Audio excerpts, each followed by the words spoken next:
The morning of June 19, 1944, began quietly across the vast blue waters of the Philippine Sea. But something was already wrong. Japanese radar stations were reporting contacts that made no sense. Dots appeared, vanished, then returned in larger numbers. Officers leaned closer to their screens, unsure whether their equipment was failing or something far worse was happening. By nightfall, Japan would face a truth so shocking that senior commanders would struggle to explain it. In a single day, nearly 400 Japanese aircraft would disappear, leaving behind burning wreckage, broken pilots, and the collapse of Japan's naval air power. Only 3 years earlier, Japanese pilots were considered untouchable. They had struck Pearl Harbor with precision and confidence.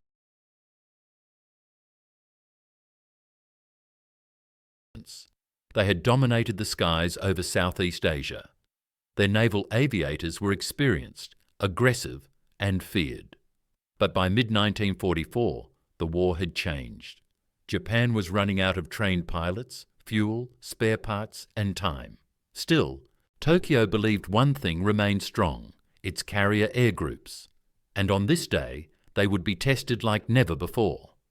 The location was the Philippine Sea, east of the Mariana Islands. The date was June 19, 1944. The time was just after dawn.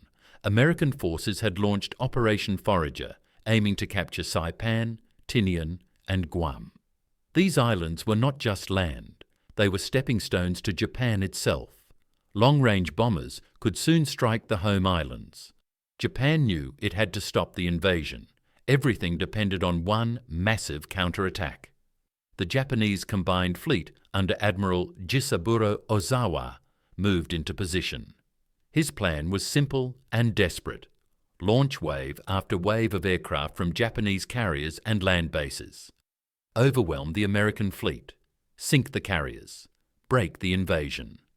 It was the last chance to change the war at sea. Ozawa had 9 carriers and more than 430 aircraft. On paper, it looked powerful. In reality, it was fragile. Across the sea, the Americans were waiting. Admiral Raymond Spruance commanded the 5th Fleet. Task Force 58, led by Vice Admiral Mark Mitcher, formed the heart of American power. 15 aircraft carriers, over 900 aircraft, radar-guided fighters, well-trained pilots, endless fuel. This was not Pearl Harbor. This was a trap. Shortly after 8 a.m., Japanese scouts finally located the American fleet. The message reached Ozawa with relief and urgency. Orders went out immediately. Launch the first strike. Pilots ran to their aircraft. Engines roared. One by one, Japanese planes lifted off from carriers hundreds of miles away. Many of these pilots had only a few months of training. Some had never landed on a carrier at night. But they were told this mission would decide the war. The first wave consisted of about 69 aircraft: fighters, dive bombers, torpedo planes. They flew east, skimming the ocean, trying to stay hidden. But the Americans already knew they were coming. Radar screens aboard US. Ships lit up with contacts. Fighter directors calmly gave orders. American Hellcats took off in groups, climbing fast, forming defensive walls in the sky. At around 10:30 a.m., the first interception began. It was not a battle. It was a massacre. American pilots later said it felt unreal. Japanese planes flew in loose formations, often without coordination. Many did not zigzag. Some did not even notice the attackers until it was too late. The Hellcats dove with speed and firepower the Japanese Zero could not match. Within minutes, the sky filled with smoke and falling debris. Japanese bombers exploded, fighters spun into the sea. Radio calls turned into screams, then silence. Of the first wave, only a handful reached the American fleet. Those that did caused almost no damage. Most were shot down before they could line up an attack. Back on the Japanese carriers, officers waited for reports of success. None came. Instead, scattered messages arrived. Heavy losses. Attack failed. The shock was immediate, but not paralyzing. Ozawa believed this was only the beginning. He still had more waves. He still believed American defenses could be worn down.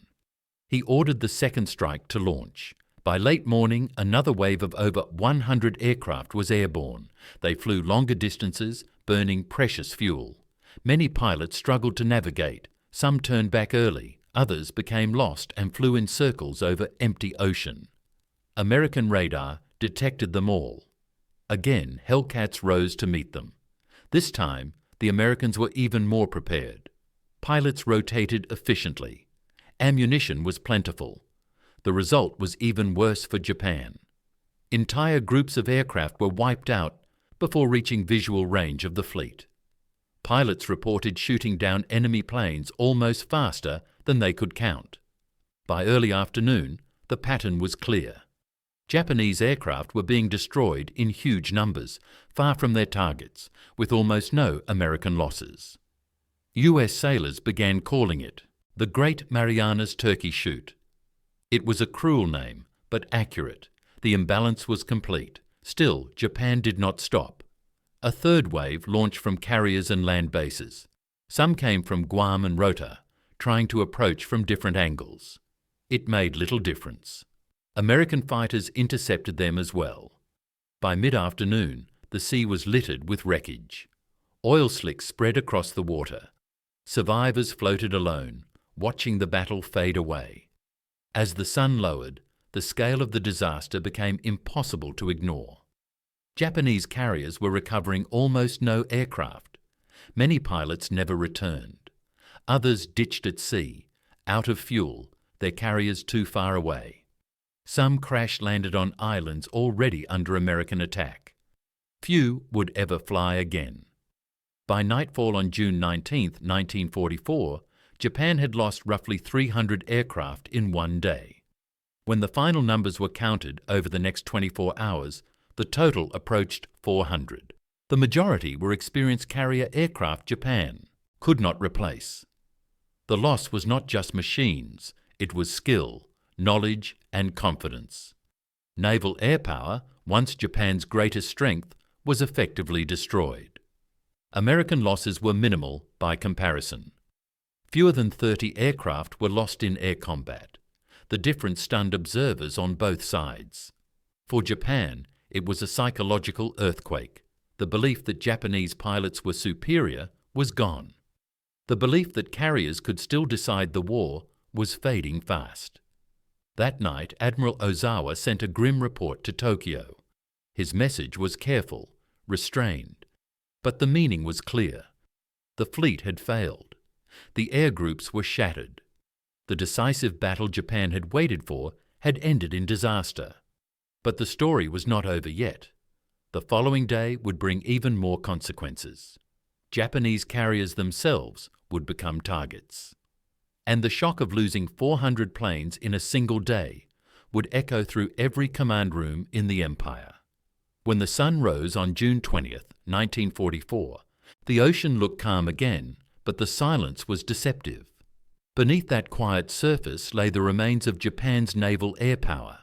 Burned wreckage floated for miles. Empty flight decks told a brutal story. Japanese carriers were still alive, but they were blind, nearly toothless, and surrounded by an enemy that now controlled the sky completely. Admiral Mark Mitcher faced a difficult choice that morning. His carriers had won an overwhelming defensive victory, but the Japanese fleet was still out there. If they escaped, Japan could rebuild some strength, but striking them meant pushing American aircraft to extreme range. Many pilots might not have enough fuel to return. It was a calculated risk, and Mitcher understood the cost. By late afternoon, American scouts finally located Ozawa's carriers. The report came in around 4 p.m. The enemy was more than 275 miles away. It was almost sunset. Many commanders would have waited. Mitcher did not. He ordered an all-out strike. Amatumam 4:30 p.m. More than 200 American aircraft launched into the fading light. Hellcats, Helldivers and Avengers formed up and headed west. Pilots knew the odds. They might not make it back. Some wrote their names on maps. Others quietly accepted that the ocean might be their landing strip. The attack reached the Japanese fleet just before sunset. What followed was the final blow. Japanese carriers had almost no fighter cover left. Their decks were crowded with aircraft being refueled, rearmed, or simply parked after the previous day's losses. American bombs and torpedoes tore through them. The carrier Taiho, pride of the fleet, had already been fatally damaged the day before by a submarine attack. Now it exploded from internal fuel vapours. Shokaku, veteran of Pearl Harbor, was hit repeatedly and sank beneath the waves. Smaller carriers were damaged, set ablaze, or forced to retreat. As darkness fell, American pilots turned east, searching for home, but the carriers were far away, and the night came fast. Fuel gauges dropped to zero. One by one, pilots ditched into the sea. Others crash-landed on carrier decks in near darkness. Mitchell made a decision that saved hundreds of lives. He ordered all ships to turn on their lights, breaking blackout rules, revealing the fleet's position just to guide his pilots home. Even with that sacrifice, dozens of aircraft were lost to the sea. But compared to Japan's losses, it was a price the Americans could afford. Japan could not. When dawn came on June 21st, the truth was undeniable. Japan had lost 3 carriers sunk, hundreds of aircraft destroyed, and most importantly, the trained pilots needed to fly them. The remaining carriers withdrew, carrying barely enough aircrews to defend themselves, let alone fight another battle. Back in Tokyo, the reports arrived slowly, carefully worded, but impossible to hide. The Navy had lost the battle. Not just a battle, but its future. Carrier aviation, the weapon that had shocked the world at Pearl Harbor, was effectively finished. The loss of nearly 400 planes in a single day was more than a statistic. Each aircraft represented months of production Japan could not sustain. Each pilot represented years of training Japan no longer had time to give. Fuel shortages meant fewer training flights. Experienced instructors were gone. New pilots were rushed and unprepared. The gap between Japan and America was now permanent. For American forces, the victory opened the road to the Philippines, Iwo Jima, and Okinawa. From the Mariana Islands, B-29 bombers would soon reach Japan itself. The war entered its final, brutal phase. Japanese survivors of the battle spoke later of the confusion, the helplessness, the shock. Many said they realized during those hours in the sky that the war could no longer be won. Some never flew again. Others were sent into desperate missions later, including the kamikaze attacks that followed in the final year of the war. The Battle of the Philippine Sea did not end the war that day, but it decided who would control the air for the rest of it. After June 19, 1944, Japan would never again launch a large, coordinated carrier air attack. The skill, confidence, and numbers were gone forever. Historians would later call it one of the most one-sided air battles in history. But for those who lived through it, it was something else entirely. It was the moment the sky changed sides. In a single day, Japan lost nearly 400 planes. In a single day, an empire realized it could no longer fight the war it had started. And the ocean beneath those quiet skies became a graveyard of wings, steel, and broken dreams. That is how Japan was shocked when 400 planes vanished in a single day.